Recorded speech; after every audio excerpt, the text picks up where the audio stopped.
We're into fuel efficiency of diesel truck engines. We're offering manifolds and turbochargers and ECM programming. We also make a wiring harness add-on. The main thing that Diesel Freak focuses on is trying to help make the owner-operator more profitable by burning less fuel.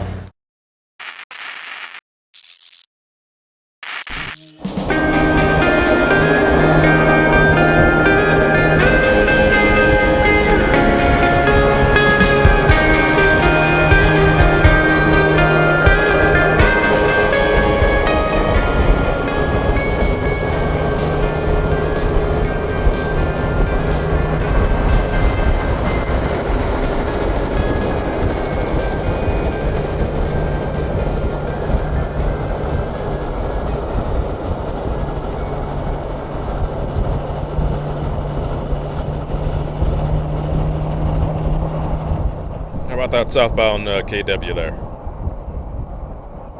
Yeah, go ahead, bro. Well, I'm in that car in front of you with a camera strapped to it. Oh, yeah. I was sitting there on the side there coming away from the Wildwood Truck Show, and I was looking for some interesting trucks to have a conversation with. I do those old rolling CB interviews. Yeah, we do that. 10-4 there, driver. Well, if this traffic eases up, would you mind talking about that truck you got there? I'm sure some folks would like to know something about it. I just 2013 T660 Kenworth, 13-speed automatic with 180-inch bunk on it. 10-4. You know, a lot of guys, they always like to look at the large sleeper trucks and whatnot. They just look like a house on wheels. I'm sure you get that all the time. Oh yeah, I mean every time you go somewhere, somebody's always wanting to take a look at something. I always ask you to open up the side door, let them take a look. It's a house on wheels. We're definitely gone with the house long enough that we definitely need it. We were the same way, as everybody else before we bought our first one. I was just fascinated in having one, and luckily found somewhere we take it and buy one. So we did. We've been hauling jet engines over there. 10-4. Let me back up a step then. How long you been trucking for? Oh, let's see. Me and my wife, we've been teaming for just a little over 10 years, and I did it for 9 before I met her. Roger that. If you've ever seen any of these rolling CB interviews, I like to go back into history a bit, get to know the driver a bit, and everything else that goes along with it. Were you always hauling the type of freight that you're hauling now? No, actually, before we started doing the jet engines, we hauled auto parts. General Motors and Ford, we always hauled Ford diesel engines out of Mexico up to Louisville. But I always take body parts up into northern Ohio, into Detroit.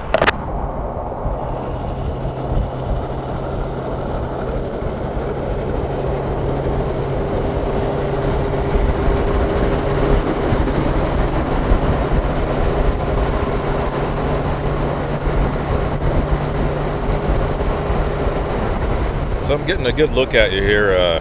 So 180 inches. Tell some of the viewers looking at you here, what are some of the amenities that you got going for you in there? This one here has got the oversized bed. It's just a little over a full-size bed with a full kitchen, tile backsplash shower, full wood cabinets, and of course, all the cabinetry and full kitchen that you need to cook at home with.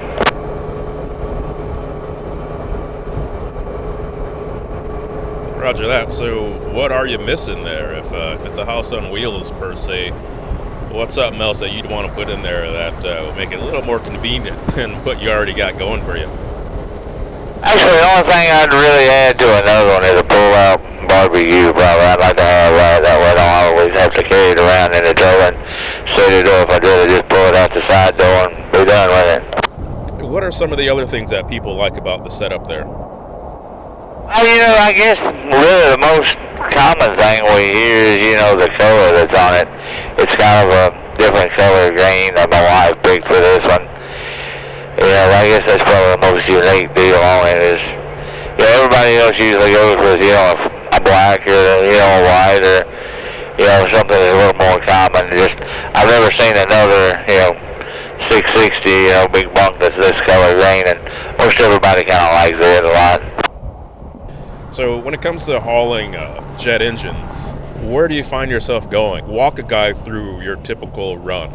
Well, for the folks we're leased to, basically everything we do starts out in Miami or ends up in Miami. Matter of fact, I'll go down here, grab one in the morning in Miami, end up in Memphis, Tennessee, and then it'll go up into Connecticut, reload, and come back south here.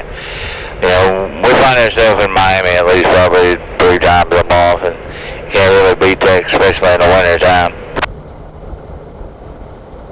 So you probably know Florida, or at least this corridor of Florida, like the back of your hand then, huh? Mostly the Turnpike and 75. I try to avoid the rest of it. Yeah, I hear that, right? Now, what are they doing with these engines? Obviously, they're getting carried back and forth, but, the one that you got there, what's going to go on with that one? It'll go to the airport in Miami, and they'll load it on a plane. They'll take it to a little place called Selma, Brazil. They'll do a complete rebuild on it. This one here is actually timed out for the airlines right now. They'll do new bearings. They'll basically make it brand new. They have 45 days to do that. They bring it back, and then we'll carry it back to FedEx. And then we'll usually just grab another one, bring it back, and let them start the whole process over. Well, that's interesting. So you would think that there would be a repair facility here in the U.S. to do that, but no? They've got, GE's got repair facilities everywhere across the country. They got one in Dallas.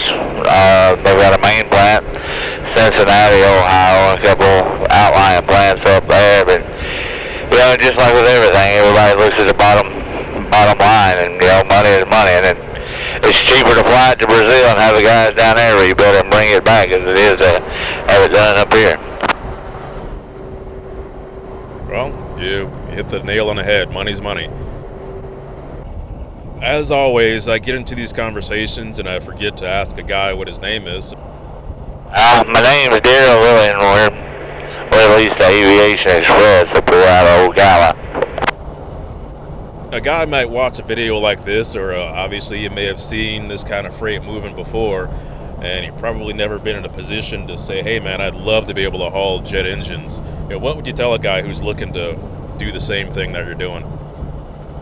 I would say the biggest thing to be prepared for is time away from the house. I mean, this stuff doesn't move like general freight does. There'll be times we'll go to Miami and we'll sit for anywhere between 5 and 9 days waiting on something to come back up. Or, there'll be times where you'll run, just as wide open for 3 weeks straight, you never stop. Just be prepared to be home, be away from the house. We took probably 8 weeks off last year in total, but, we took them all usually 4 weeks at a stretch. We just lumped everything together. There's a real slow time for us is, mid-January to mid-February, and usually we just stay wide eyes open.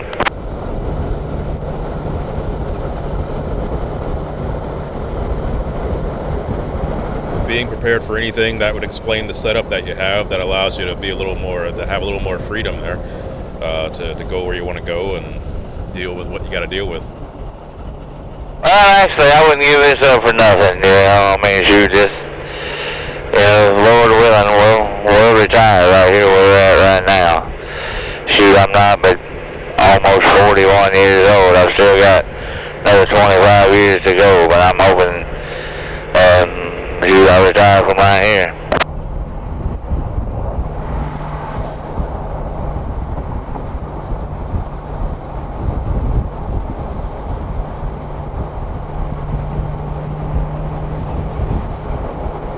I tell you what, she sure does look nice going down the road. Well, we thank you. We wish it was clean. We hadn't stopped ourselves in about 2 weeks, so it's pretty much been wide open. It's kind of nasty looking right now. Well, you know, a lot of guys, they love a good-looking, dirty work truck. Well, they looking for a dirty truck. They find it right here. I guarantee you that. So let me ask you a question there. What's the loading process like? You know, you pull in, you're either empty or already loaded. What goes on after you pull in and you set the brakes? Oh, you know, just pretty much like any other flatbed job at that point. You know, they bring the engine out, being pulled by a tug, and you can see this one right here that's got wheels on the stand itself. We'll just fold those four up under itself, pick it up, you know, set it on the dunnage, and throw 3-4 chains on it and take off. It usually takes 20 minutes to load one and probably 30 to 45 to tarp and get it covered, ready to ride. And far. I'm a curious kind of guy, so I appreciate your answering these questions. You mentioned getting it tarped and whatnot. Well, what are some of the things that, obviously you got, you know, the elements, but what are some of the particulars that you need to be cautious about when you're transporting that engine down the road? You figure, you take this engine right here, everything about it, you know, you have to, anywhere from the titanium blades on the inside to the airline on the outside, you know, just anything, everything on it is expensive, you know, just like any piece of an aircraft, it just, you know, just $high stuff, you know, you have to watch everything you do. Kid gloves really doesn't cover it. I mean, you just really gotta watch every single thing, as you say. Shoot, we're almost out here to our exit. We're gonna run over here to the Orlando airport and grab a nut to put on here. You know, I'm glad that you took a minute to talk to me on the radio, that you had the radio on to begin with. A lot of guys are going to appreciate getting to hear what you do firsthand there, so I appreciate it. Okay, man, well, we appreciate it. Like I told you before, sorry to run a little cleaner for you. That's quite all right. And we'll be seeing you soon, huh? Oh, we'll see you next time we're up and down this way. Shoot, like I said before, we're down here 2-3 times a week. Appreciate you. All right, thank you. Have a good day, buddy.